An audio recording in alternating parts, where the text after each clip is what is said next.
안녕하세요. 나비한의원의 주봉현 원장입니다. 오늘은 탈모에 대해서 알아보도록 하겠습니다. 탈모란 무엇인가요? 탈모는 크게 세 가지로 정의될 수 있는데요. 평균 연령대에 비해서 모발 숫자가 적다 라고 하면 탈모입니다. 두 번째는 한 사람에게서 모발의 숫자가 점점 적어져 가는 가운데 갑자기 최근에 3개월, 6개월 동안 그 가속도가 더 심해졌다라고 하면 탈모입니다. 세 번째는 날 때부터 모발의 숫자가 적은 탈모가 있습니다. 우리들이 고민하는 탈모는 보통 첫 번째, 두 번째 경우죠. 탈모가 숫자가 적어지는 것을 탈모라고 정의되어 있지만 요즘은 머리카락이 얇아지는 것, 연모화 증상이라 그러는데요. 이러한 것도 탈모라고 중요시 여겨야 된다라고 말하는 사람들이 많습니다. 선후관계가 명확하진 않지만 머리카락이 얇아지고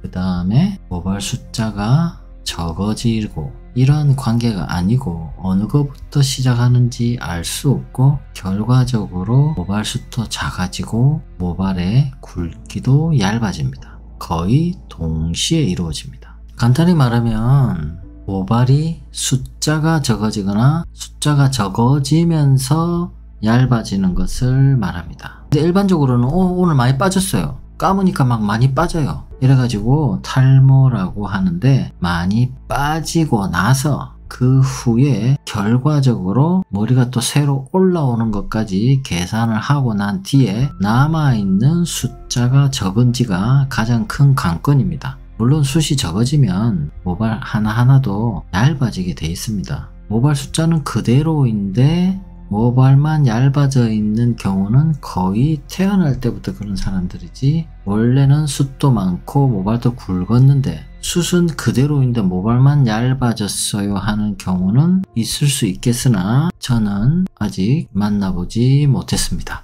그렇다면 탈모 치료라는 것은 결국은 숫자를 많게 하는 게 치료이냐, 숫자를 동일하게 해서 위치만 뒤쪽에서 앞쪽으로 바꿔서 심는 것이 탈모 치료이냐, 얇아지는 애를 좀 더 굵게 만들고 숫자는 그대로이지만 얇아지는 애들을 굵게 만드는 것, 이것이 탈모 치료이냐, 여러가지 탈모 치료의 목적에 따라서 다 탈모 치료라고 할 수 있지만 궁극적으로는 모발이 굵어지고 모발이 힘이 생기고 모발이 많아지는 것이 탈모 치료입니다. 탈모는 유전이 될까요? 예전에 여러 논문에서는 탈모의 유전적인 영향은 25%, 30% 이렇게 보는 경향이 많이 있었습니다. 가족력이 있다, 유전성이 있다. 가계도를 조사해보니 아빠 쪽보다는 엄마 쪽 유전에 더 관련성이 높다. 거의 100% 모계 유전성이다.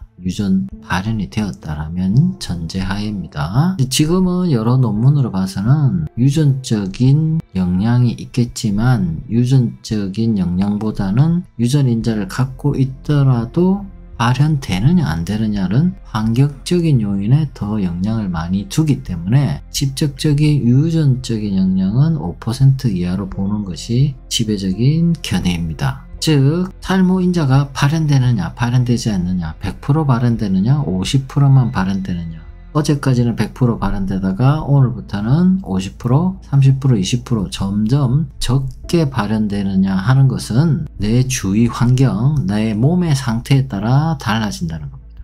즉 환경 변화를 통해서 탈모에 악영향을 주는 인자들을 늘리거나 줄일 수 있다는 겁니다.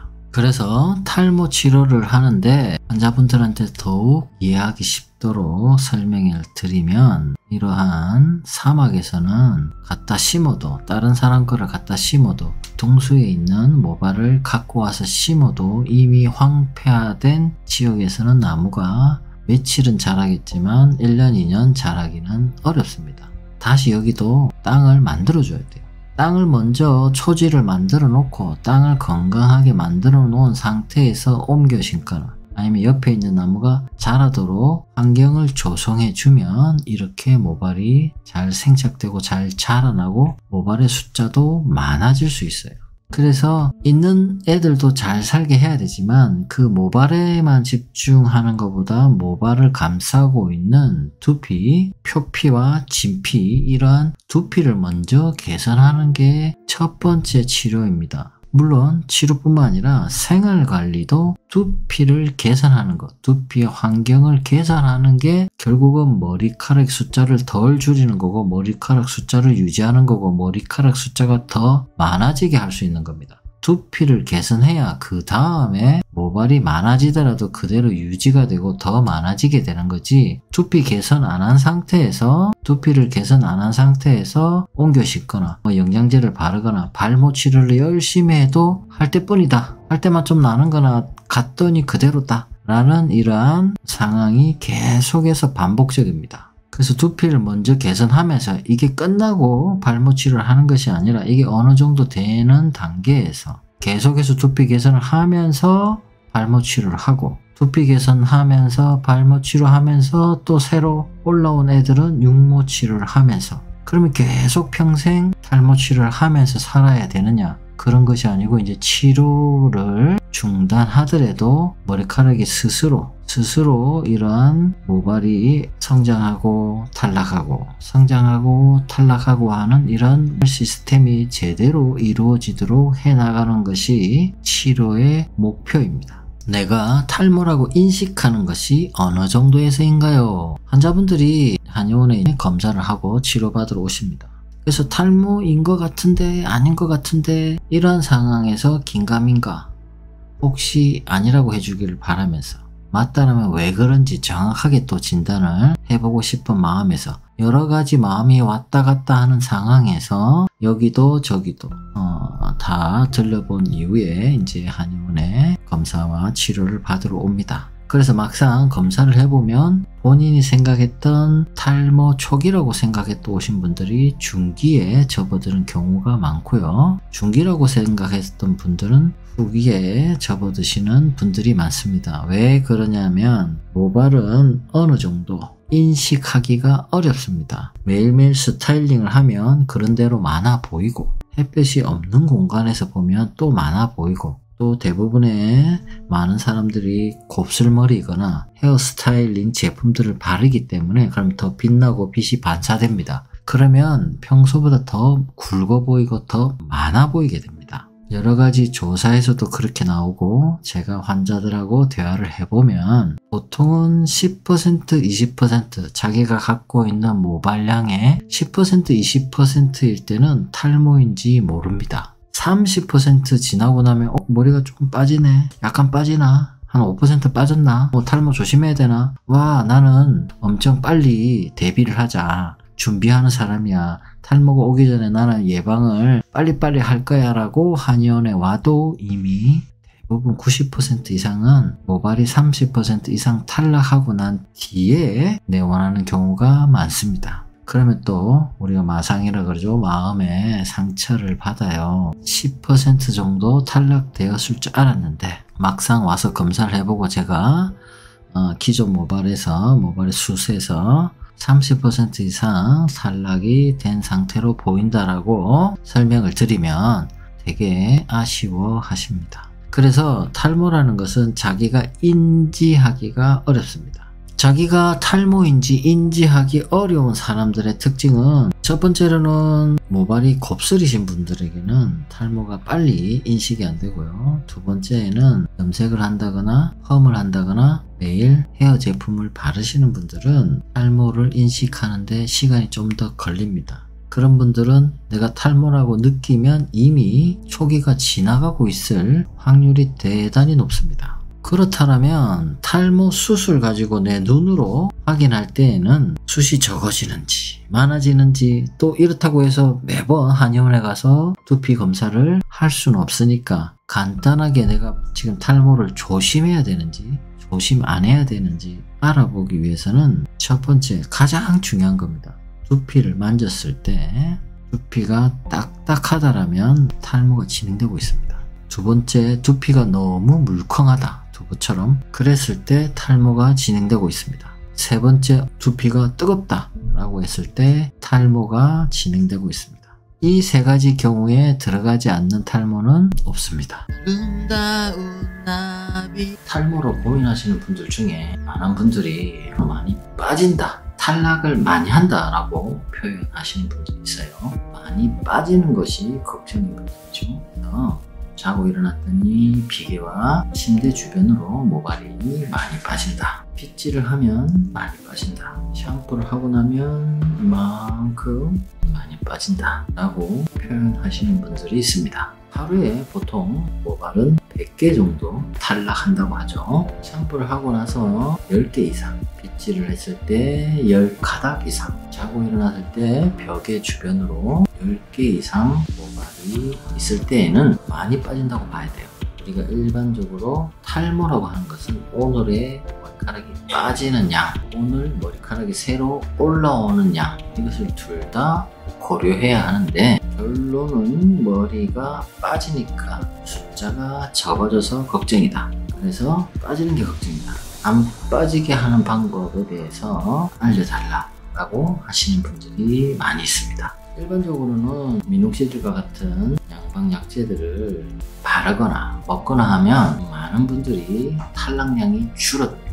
그리고 기존의 모발들이 탈락하지 않기 때문에 계속해서 누적되겠죠. 그러면 숫자도 많아지는 것처럼 보입니다. 오늘 100개 탈락해야 되는데 50개만 탈락하면 플러스 50이 되니까요. 점차적으로 머리숱이 많아지는 효과를 볼 수 있고, 두 번째는 양방약들의 대부분인 미녹시딜이라든지 피나스테라이드, 두타스테라이드와 같은 그러한 약재들은 기존에 남아있는 모발의 끼를 좀 더 굵게 하는 효과가 좋습니다. 그래서 효과를 여러가지 임상적인 효과를 말씀드리면, 첫 번째는 숱이 탈락하는, 모발이 탈락하는 양을 줄인다. 두 번째는 탈락하지 않은 그 모발들의 굵기가 굵어진다. 그래서 약을 복용하거나 미녹시딜을 바르거나 하신 분들 중에 효과를 보셨다는 분들은 대부분 이 두 가지에 의해서 효과를 보신 겁니다.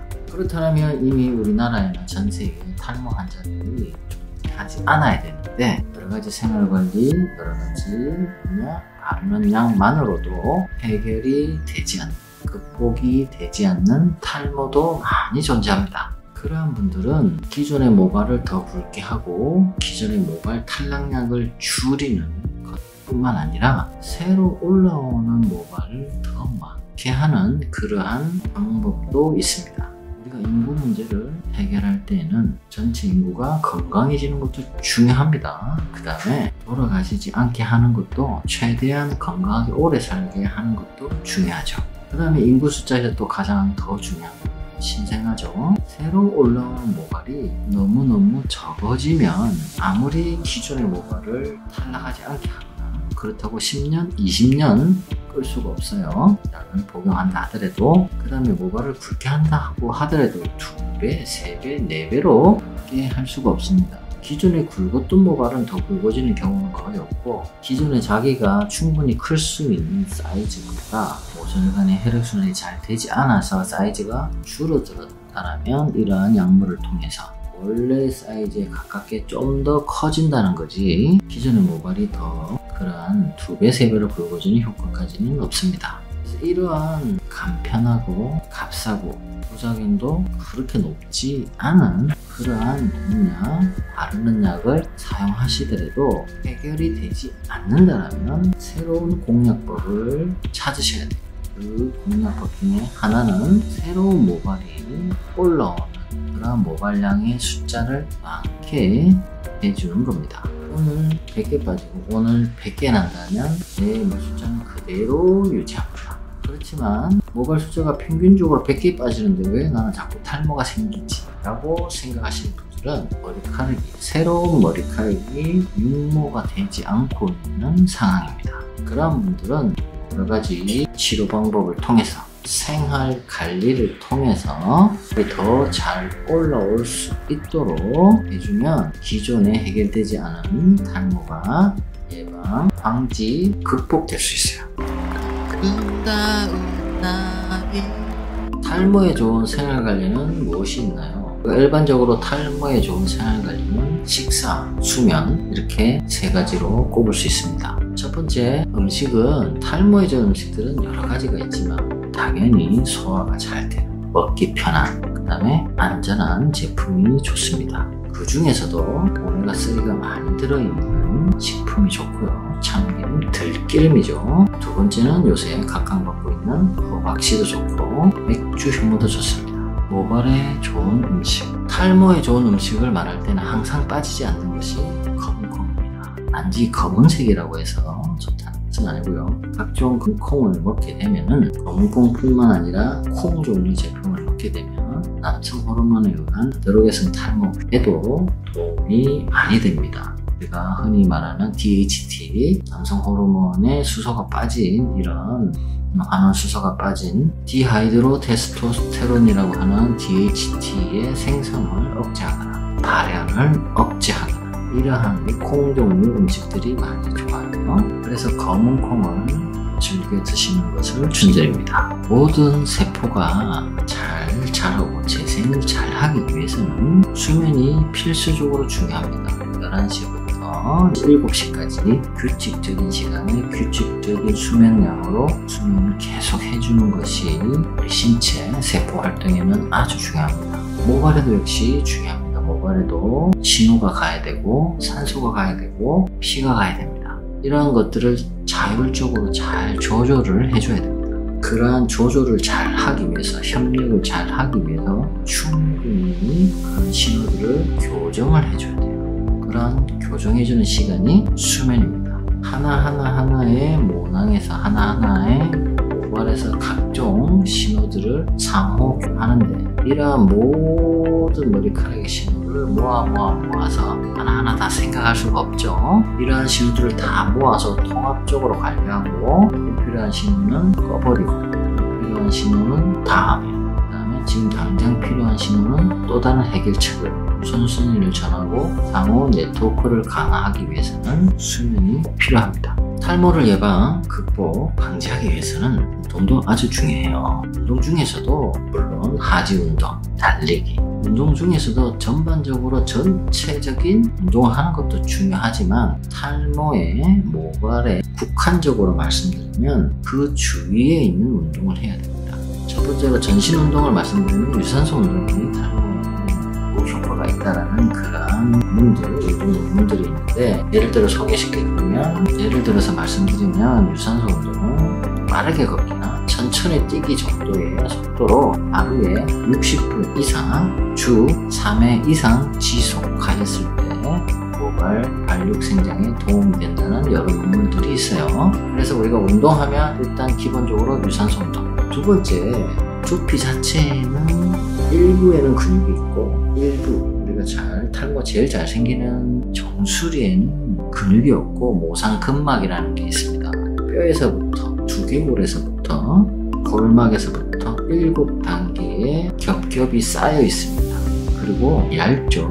정수리 부분은 근육이 없기 때문에 되게 얇습니다. 이러한 곳은 운동을 잘 하기 어려운데 근육이 붙어 있고 같이 연결되어서 운동할 수 있는 곳이 있어요. 가장 중요한 운동은 측두근 운동이고 교근 운동이고 박경근 운동이고 중세유돌근 운동입니다. 자, 이러한 4가지 근육을 움직이는 데 있어서 첫 번째, 얼굴에 있는 근육과 목에 있는 근육으로 나뉘는데, 얼굴에 있는 근육은 측두근하고 교근이죠. 측두근 교근은 아예 이어우 음파 아예요 운동, 저작 운동을 통해서 계속해서 자극을 줘야 됩니다. 두 번째, 목에 있는 근육은 목 넓게 펴져 있는 경근과 목의 중심을 잘 잡고 있는 흉쇄유돌근이 있어요. 이러한 2가지 근육을 집중적으로 운동을 해주셔야 되는데, 고개 숙이기, 고개 들기, 고개 숙이기,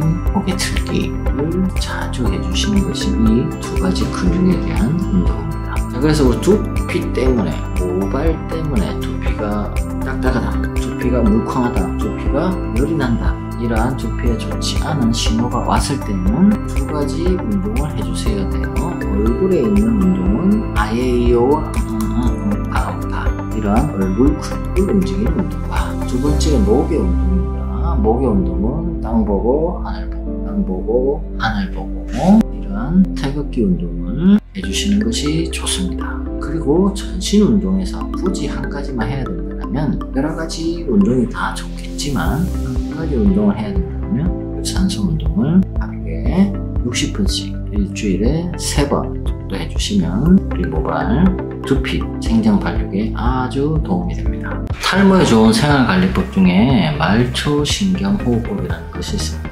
우리 몸은 중추신경, 뇌신경, 척추신경과 말초신경으로 이루어져 있습니다. 우리 몸이 단세포 생물일 때부터 쭉 비교를 해보면 우리 신경, 우리의 세포가 만들어지고 나서 그 다음에 뇌가 먼저 만들어지는 것이 아니라 척삭이라는 것이 먼저 만들어집니다. 그리고 나서 뇌가 만들어지는 것이 아니라 말초신경부터 먼저 만들어지고 말초신경이 서로 네트워크를 이루다가 이것만으로 부족하니 네트워크를 더 잘 하기 위해서, 즉 대규모 언어 모델, 인공지능처럼 그러한 모델을 만들기 위해서 따로 신경을 놔두고 거기와 연결되어 있는 뇌를 만들었습니다. 즉 우리 몸의 세포 하나하나에는 다 말초신경이 연결되어 있고 그 말초신경의 모든 정보들이 랜선을 타고 와이파이를 타고 모아서 척추와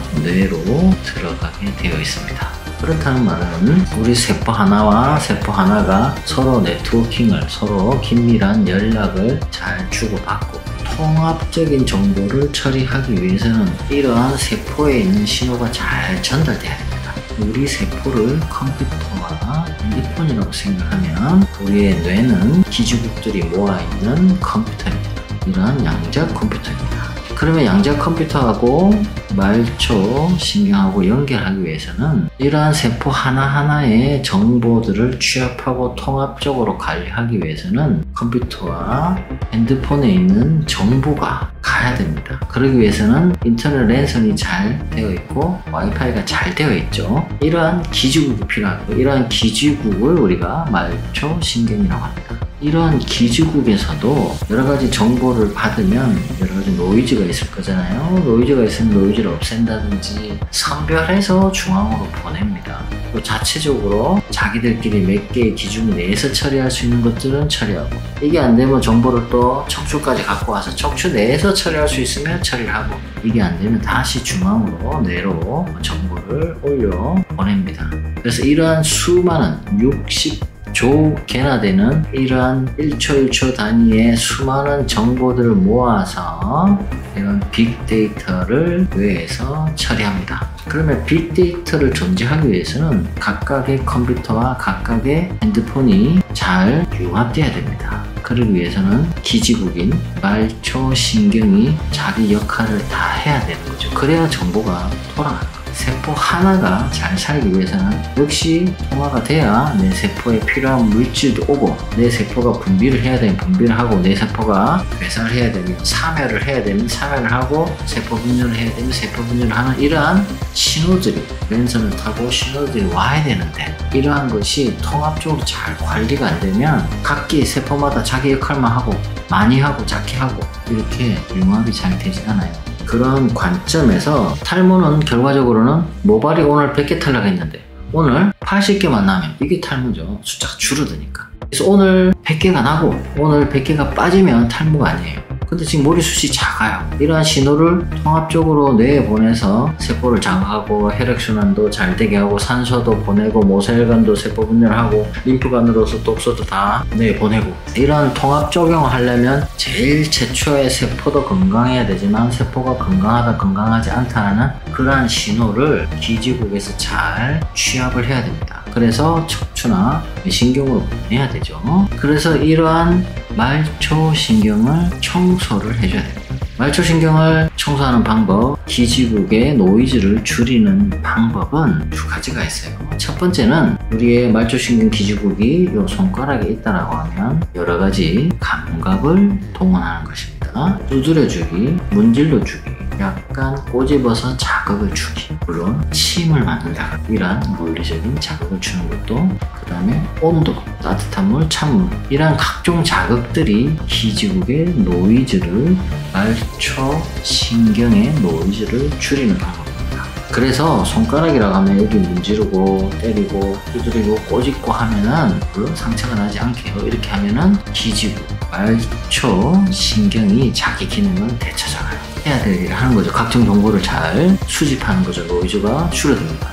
그럼 우리 두피에서는 어떻게 되죠? 두피를 두드리거나 문지르거나 가장 쉬운 방법은 솔빗으로 아주 두피를 자극을 주거나 자극을 해주는 겁니다. 또 너무 많이 하면 오히려 노이즈가 증가하게 돼요. 그래서 지금보다 적당히 많이 해줘야 됩니다.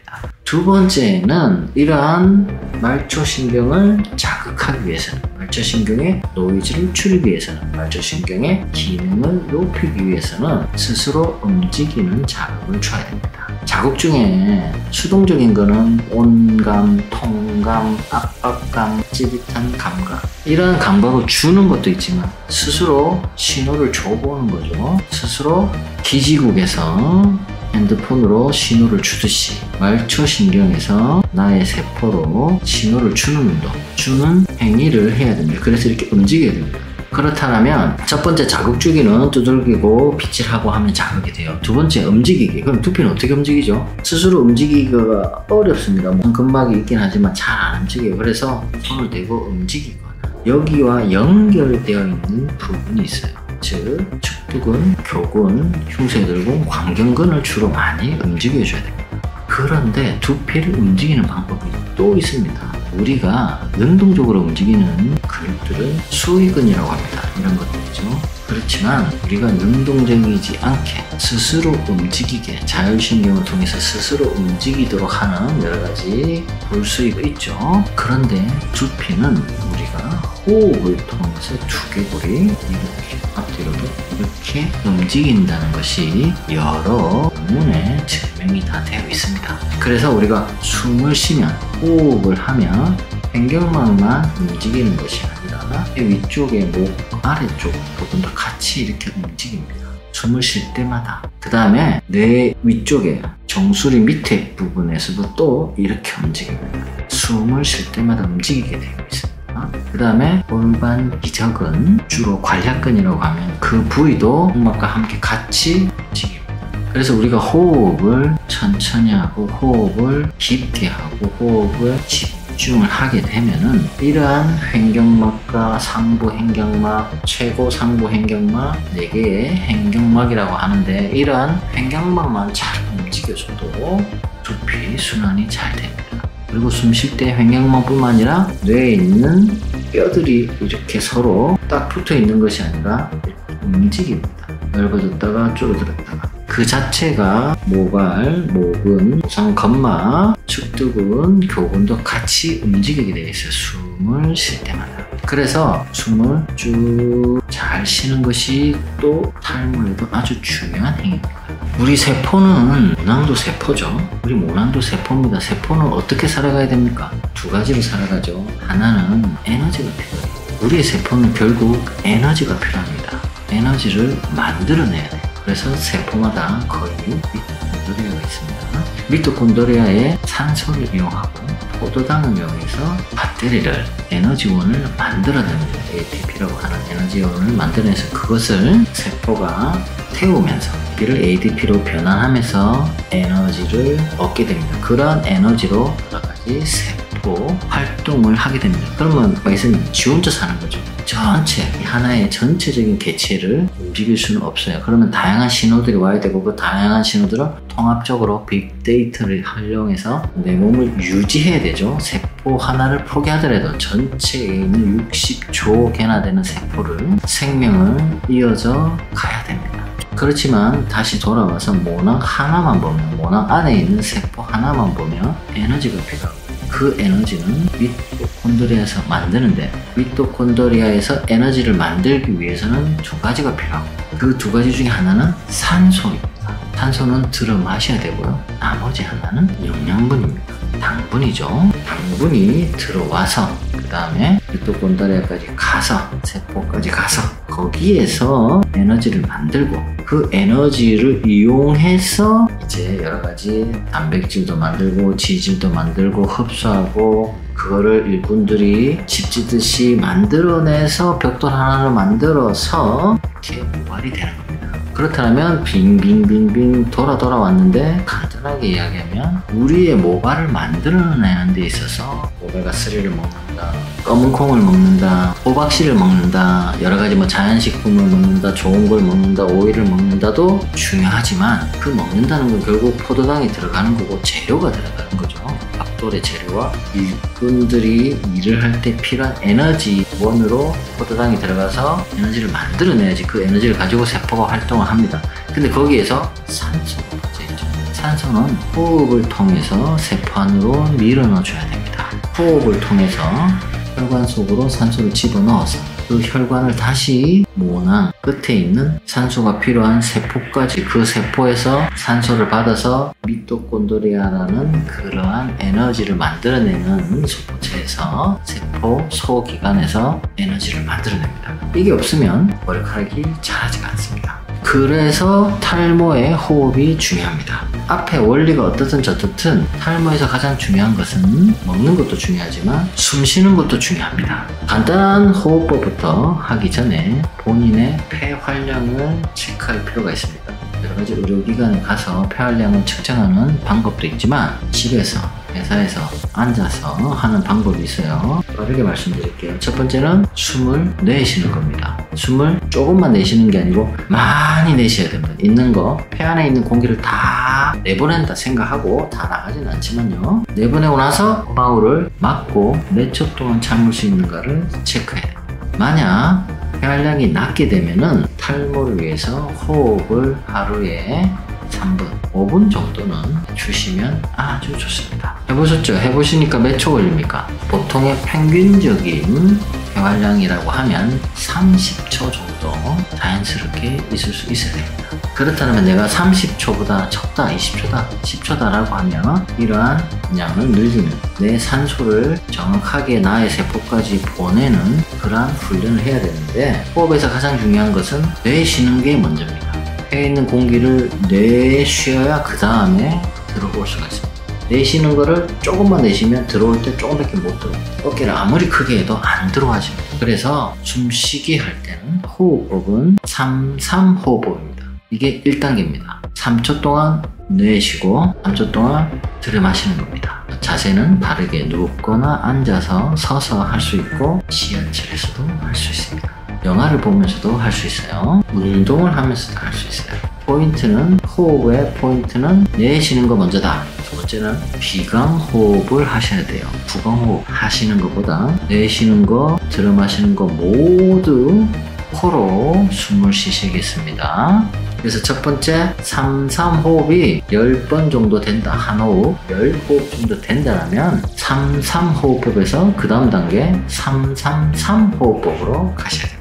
3초 동안 내쉬고 코로 내쉬고 3초 동안 멈추고 3초 동안 들이마십니다. 이게 10호흡 정도 자연스럽게 되시면 4-4-4호흡법으로 가십니다. 4초 동안 내쉬고 4초 동안 멈추고 4초 동안 들이마십니다. 이때 나는 들이마실 때 이 4초가 안 돼요, 3초가 안 돼요 하시는 분들은 제일 처음에 내쉴 때 충분히 내쉬지 않았어요. 내쉴 때 꽉 내셔야지 들이마실 때 4초간 들이마실 수가 있습니다. 이게 또 10호흡 정도 자연스럽다면 5-5-5 호흡을 하실 거예요. 5초 동안 코로 내쉬고 5초 동안 멈추고 5초 동안 코로 들이마시고 이게 기본적인 호흡 패턴입니다. 여기에서 두 번째로 더 나아가게 되면은 호흡을 통해서 흉곽의 방향을 맞춰줘야 됩니다. 우리가 특이한 자세, 이상한 자세, 어려운 자세라 하면 흉곽이 호흡하기 어려워집니다.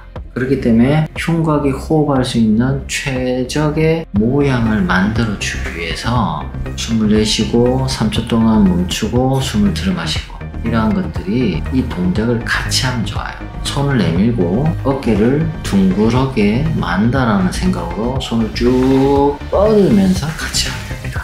손뼉을 질 수도 있고 손등을 마주치면서 할 수도 있고 깍지를 끼면서 할 수도 있어요. 우리의 포인트는 폐가 움직이는 흉곽을 맞춰주는 거예요. 흉곽을 맞춰줄 때 그러면 들이마실 때 먼저 맞춰줘야 되는 것이 아니냐라고 하는데 항상 내쉬는 날숨에 힘을 줘야 됩니다. 그리고 날숨부터 먼저 공간을 잡아줘야 돼요. 구조를 잡아줘야 됩니다. 그래서 내쉴 때 준비 단계에서는 들고 내쉴 때 어깨를 앞으로 팔을 앞으로 쭉 이렇게 들리는 것보다 낮추는 게 좋습니다. 그렇게 어깨를 낮춘 상태에서 날개뼈를 앞으로 쭉 내밀면서 3초간 쭉 내쉽니다. 그 다음에 3초 동안 멈춥니다. 그 다음에 자연스럽게 들여 마십니다.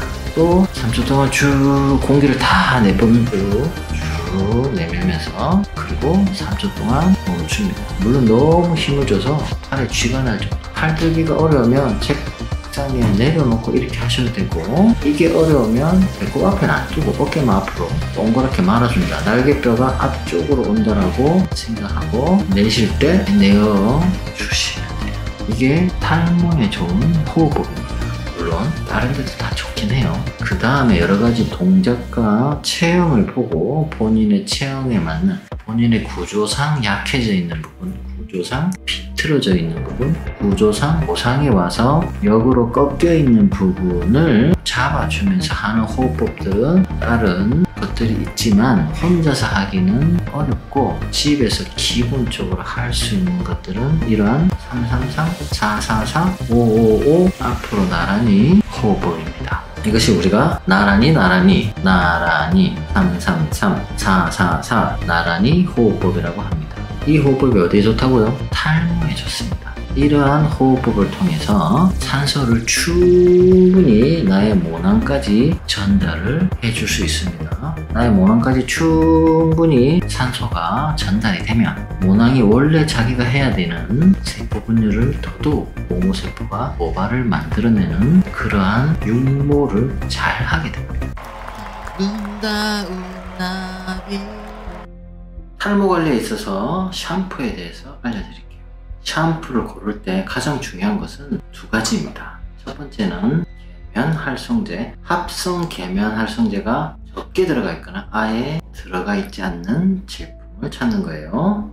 두 번째는 합성 실리콘이 적게 들어있거나 들어가 있지 않는 제품을 찾는 겁니다. 탈모에 좋은 샴푸를 어떻게 만드나요? 가장 쉬운 방법은 한의원이나 약국에 방문하여서 두피 상태를 먼저 만져보고 두피가 딱딱하다 얇다 그러면 혈액순환을 촉진하기 위해 사물탕, 십전대보탕 이러한 약이 액상으로 되어 있습니다. 이러한 샴푸와 비슷한 점도를 가지고 있는 따먹는 한약 형태로 되어 있는 그러한 약을 준비하는데요. 두피 상태에 따라서 두피가 딱딱하다 그러면 십전대보탕이나 사물탕, 두피에 염증이 너무 많다 이러면 황련해독탕, 두피가 뜨거워요 이러면 황련해독탕이나 갈근탕 이러한 한약을 처방받아서 그 상태 그대로 현재 사용하고 있는 샴푸에다가 첨가하면 됩니다. 첨가해서 잘 휘어 저어서 사용해 보시면 아주 좋아요. 그러면 좀 더 좋은 샴푸, 우리가 합성 계면활성제, 합성 실리콘이 들어있지 않는 그러한 샴푸가 인터넷에 팔고 있습니다. 베이스 샴푸라고 해서 아무 향도 나지 않고 계면활성제도 합성 계면활성제가 아닌 천연 계면활성제가 들어있고 합성 실리콘이 아닌 천연 실리콘이 들어있는 그러한 샴푸, 천연 화장품 판매하는 사이트에 들어가시면 이러한 샴푸들이 많이 판매되고 있어요. 그러한 베이스 샴푸를 사다가 거기에 아까 말한 한약, 약국이나 한의원에서 구할 수 있는 스틱형으로 짜먹는 한약을 샴푸에 첨가해서 사용하시면 좋습니다. 우리가 두피에 바르는 샴푸는 공산품이죠. 그 다음에 얼굴에 바르는 화장품, 화장품 관리법에 의해서 관리되고 있는데 먹는 음식이 더 까다롭습니다. 먹는 음식보다 먹는 한약이 더 까다롭게 기준이 설정되어 있기 때문에 먹는 한약을, 복용하는 한약을 두피에 바른다고 해서 나쁘지는 않습니다. 목적에 따라서 달라지죠. 일반 의약품은 약국에서 구매할 수 있고 두피 상태에 따라서 까지 두피가 많이 물컹거린다, 두피가 딱딱하다, 두피가 열난다, 이러한 세 가지 두피 타입에 따라서 약국에서 약을 선택하시거나 한의원에 가셔서 선생님한테 처방해 달라고 하면 그 약을 그대로 갖고 와서 샴푸에 담으면 됩니다. 샴푸에 기존에 쓰고 있던 샴푸에 첨가해서 샴푸를 사용하면 아주 좋습니다. 천연 두피 영양제는 어떻게 만드나요? 두피 에센스, 두피 영양제, 두피에 바르거나 뿌리거나 감거나 팩하거나 이러한 여러 가지 제품들이 있습니다. 그렇다면 그 중에 가장 좋은 것은 화장품도 아니고 영양제도 아니고 건강기능식품도 아니고 약이 더 상위주에 있습니다.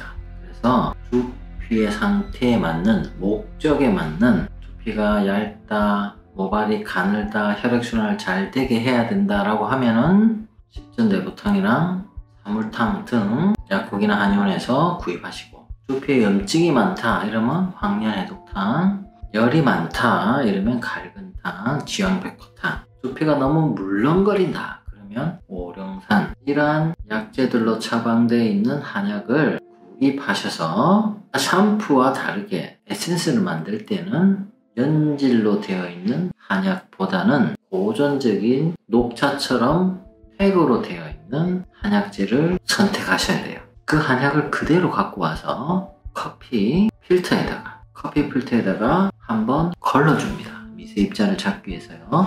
더 예민하신 분들은 2번 걸러줍니다. 그러면 녹차처럼 아주 맑은 액이 나와요.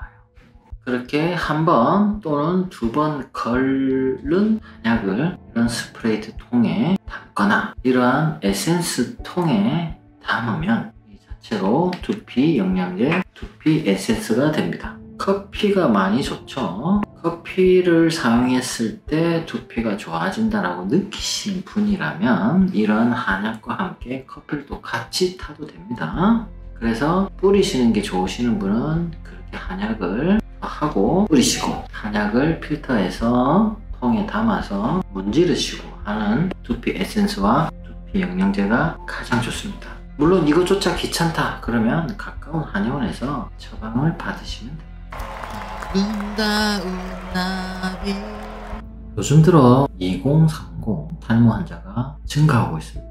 10대도 많이 늘었어요. 2030 탈모 환자가 증가하면서 10대 탈모 환자도 증가하는 이유를 찾아보니 탈모뿐만 아니라 선진국에 있는 경제력이 어느 정도 있는 나라에서는 모든 질환이 대사성 질환, 생활 질환들, 당뇨병, 고혈압, 고지혈증, 갑상선, 이러한 질환들이 평균 처음 발생하는 나이가 점점 줄어들고 있다는 보고가 있습니다. 그것과 같이 지금 대한민국의 탈모 환자들도 17, 18, 19살이 제일 많고 17살부터 25살 사이가 최고 많이 있습니다. 탈모를 시작하는 나이가 점점 빨라진다는 이야기입니다.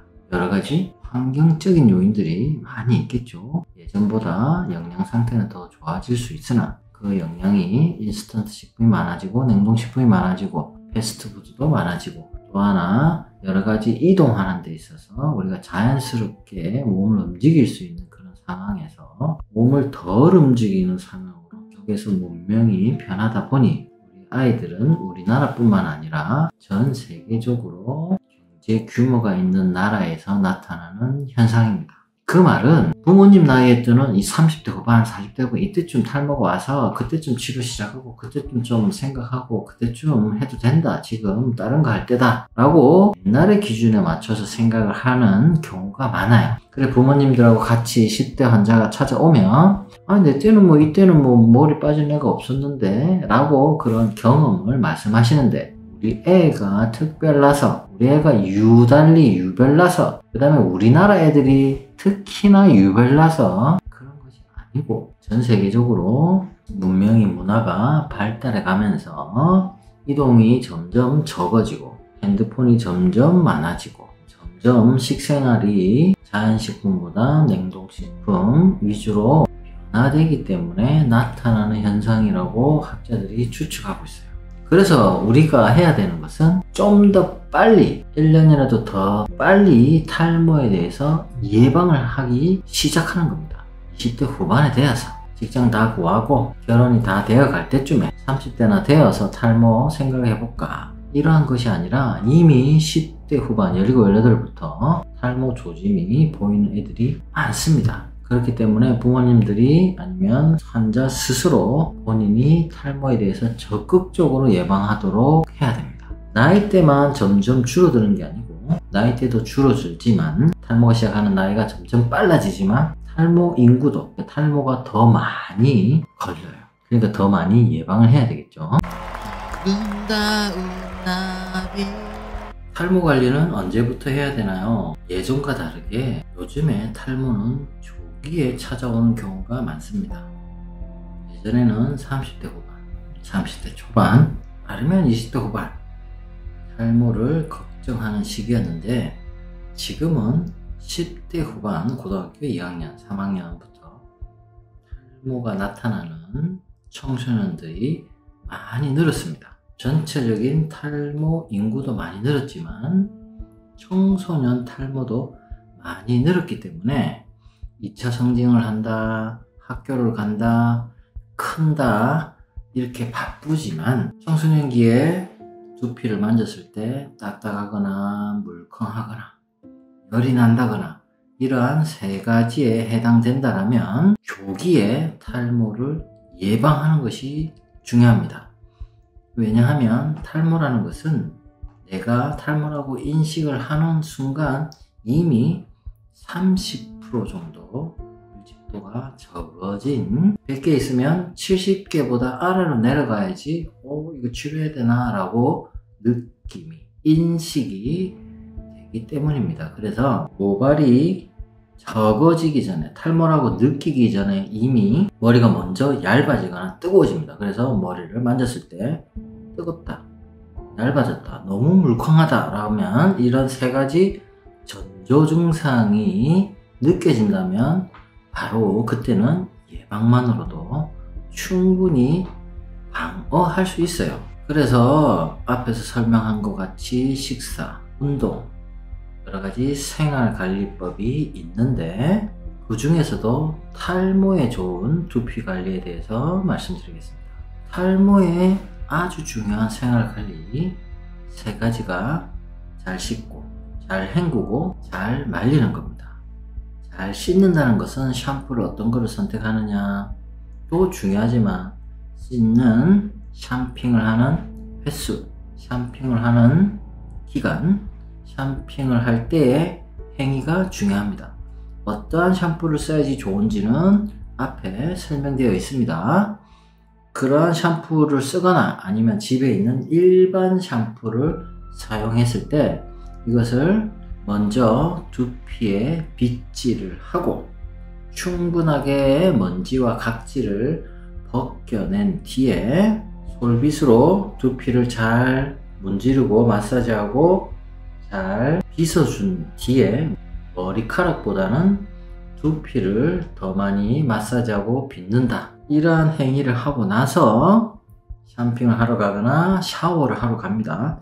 그러면 샴푸를 500원짜리 동전 하나 정도 짜서 샴핑을 시작하는데, 여기에서 포인트는 머리카락도 중요하지만 두피에 샴푸가 직접적으로 접촉을 해야 됩니다.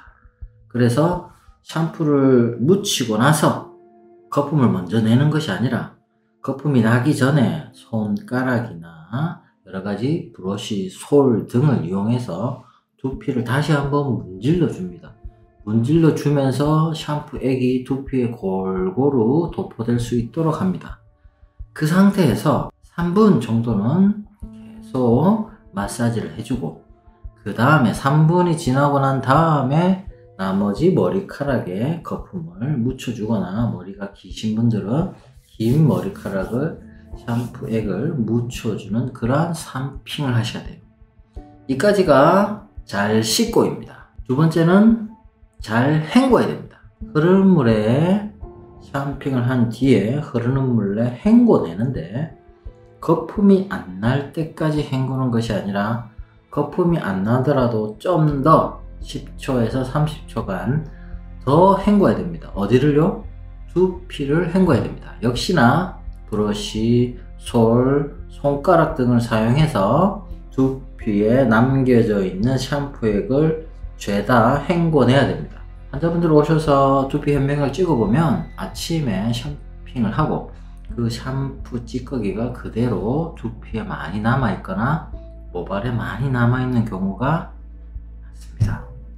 그렇기 때문에 본인이 생각해서 본인이 거품이 안 난다라고 생각해서 다 헹궜다라고 생각하지 말고 그거보다 10초에서 30초 더 헹궈야 됩니다. 잘 씻고 잘 헹구고 잘 말려야 됩니다. 잘 헹궜다라면 두피부터 모발 뿌리부터 말리는 것이 중요합니다. 어떤 환자분은 두피가 가을철에 겨울철에 건조해지니까 자꾸 건조해지니까 에센스를 많이 바르는 게 좋겠다 라고 설명을 드리니 다음에는 머리를 감고 안 말리고 그렇게 지내고 나서 오셨어요. 그럼 두피가 더 망가져 있죠. 그래서 왜 두피를 안 말리느냐, 제가 말리라고 했는데 왜 안 말리냐고 여쭤보니까 환자분이 두피가 건조하니까 에센스를 많이 발라라.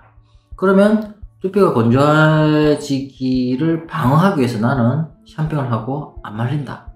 샴핑한 이후에 건조를 안 하고 두피를 건조 안 하고 축축한 상태로 놔두면 이 습기가 계속 유지되어서 건조해지지 않는 거 아니냐 라고 말씀하시는데 결론적으로는 두피에 더 안 좋아요.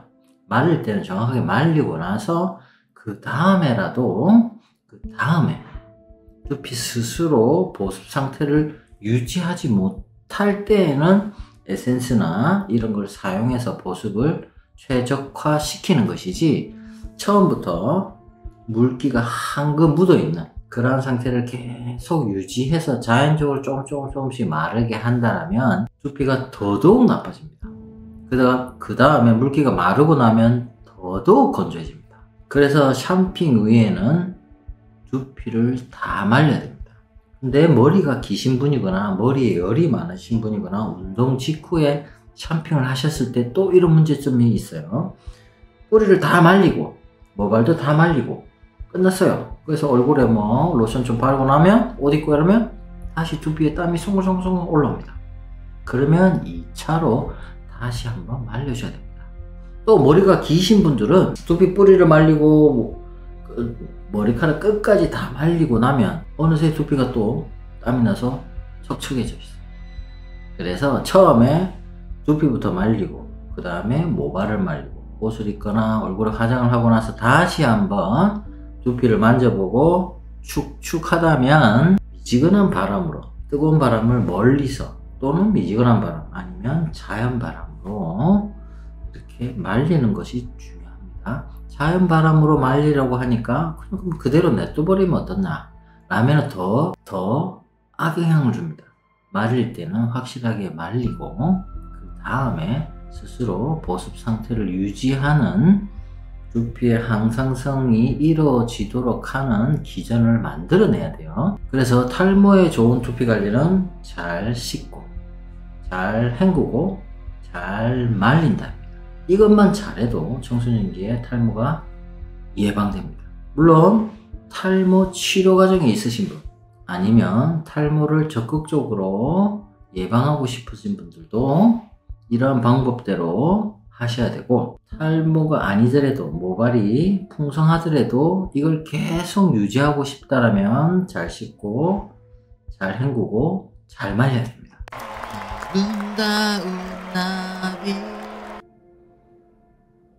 탈모에 있어서 가장 중요한 것은 비위입니다.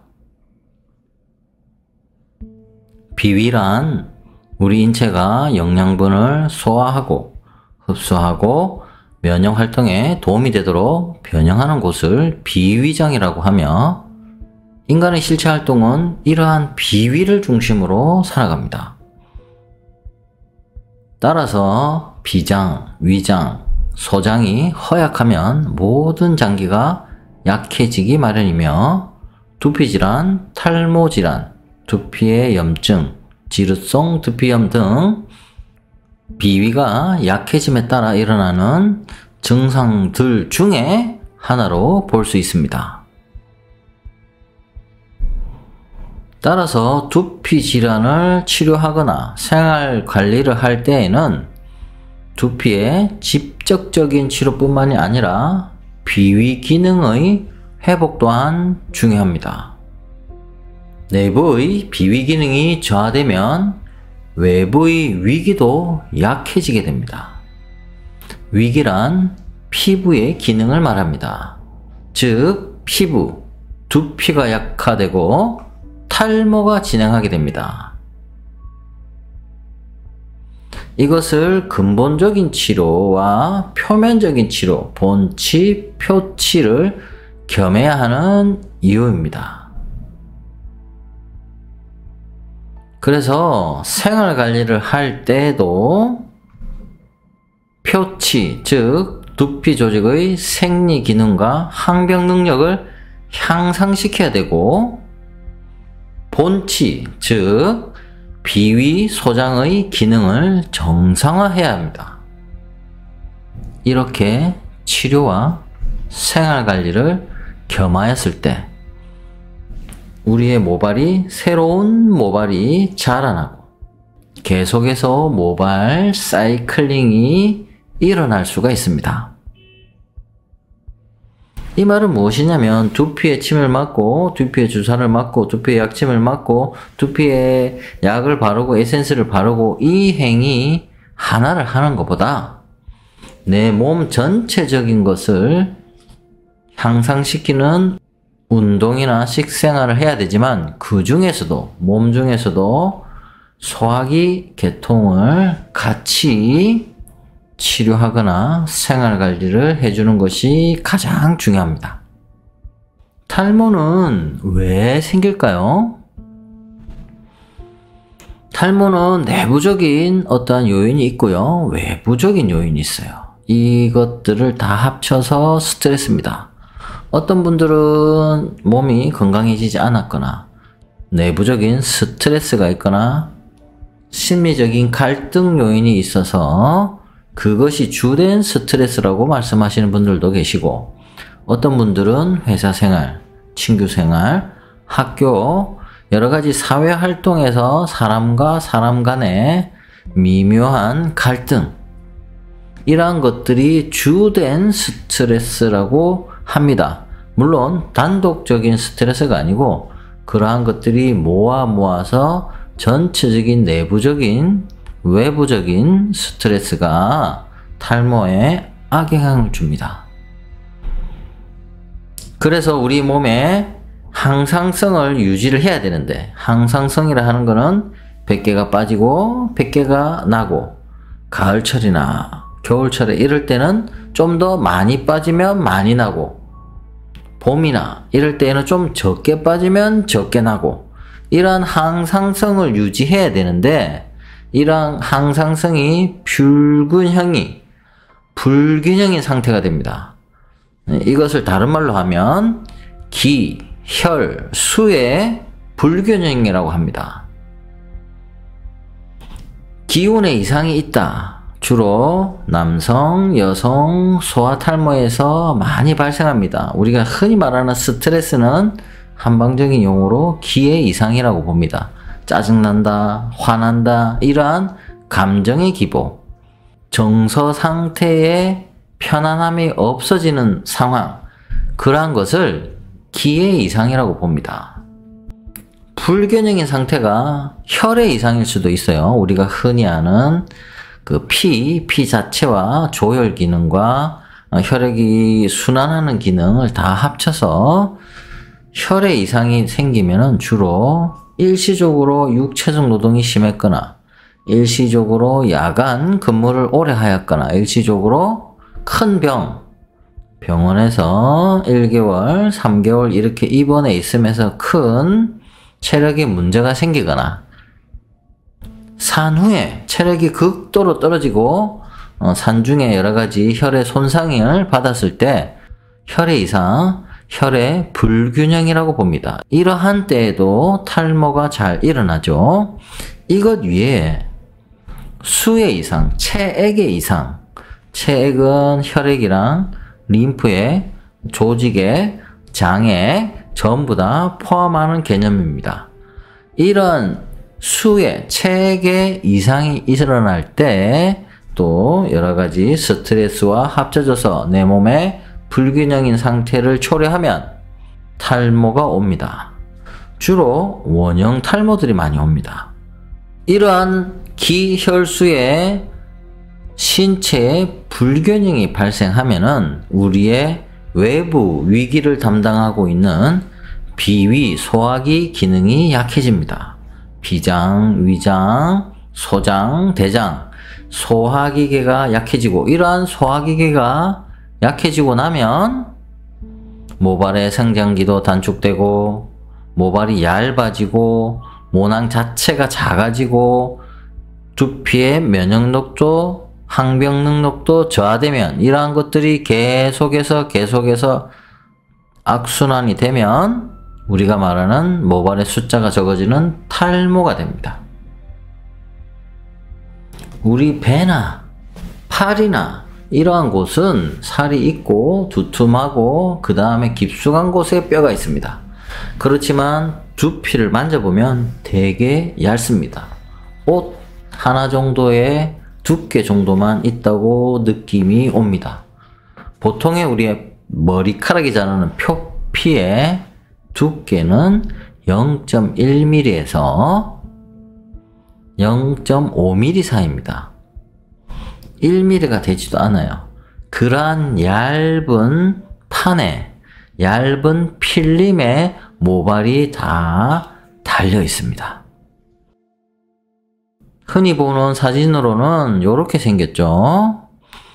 보통은 이렇게 모낭이 있어요. 그리고 위에서 보면은 모구, 요걸 모낭이라고 하는데 요 깊숙한 쪽에 모낭이 있지만 눈으로 볼 때는 구멍이 모구가 보입니다.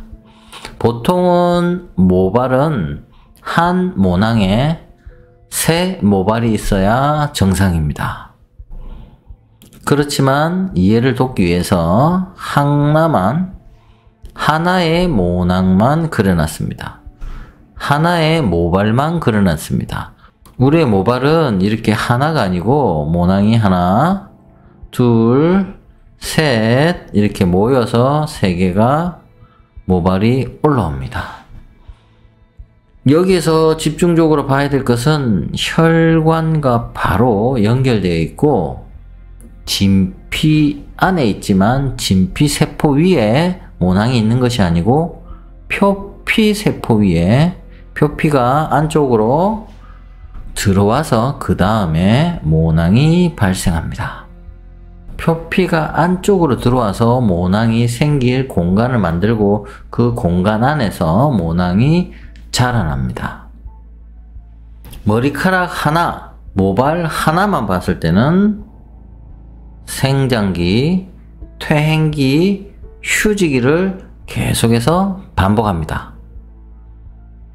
모발이 빠지기 전에, 이렇게 빠지기 전에 새로운 모발이 모낭에 씨라 그러죠. 새로운 모발이 만들어지고 동시에 빠지면서 이렇게 빠지면서 새끼, 작은 모발이 자라고 있습니다. 이게 동시에 이루어지면서 하나가 탈락하면, 모발 하나가 탈락하면 새로 올라온 머리카락이 그 자리를 차지하게 됩니다. 그리고 나서 3에서 5년, 평균적이에요. 어떤 거는 3년, 어떤 거는 뭐 7년, 10년도 더 갈 수도 있어요. 그렇게 성장기를 보내고 나면 더 이상 자라지 않는 퇴행기를 거치고 그 다음에 세대 교체가 일어나는 휴지기, 이거를 모발 사이클이라고 합니다. 그렇다면 여기에 100개가 오늘 빠지면 새로운 모발이 100개가 나면 이것이 탈모가 아니고 정상적인 사이클인데, 우리가 탈모일 때는 이렇게 오늘 100개가 빠지거나 50개가 빠지거나 200개가 빠지더라도 빠진 만큼 새로 올라오는 머리가 그거보다 적을 때, 오늘 100개 빠진다면 80개가 새로 생장을 하면 발모를 하면 그만큼 마이너스 20개가 숫자가 적어집니다. 그 자체가 탈모라고 하는 거죠. 아름다운 나비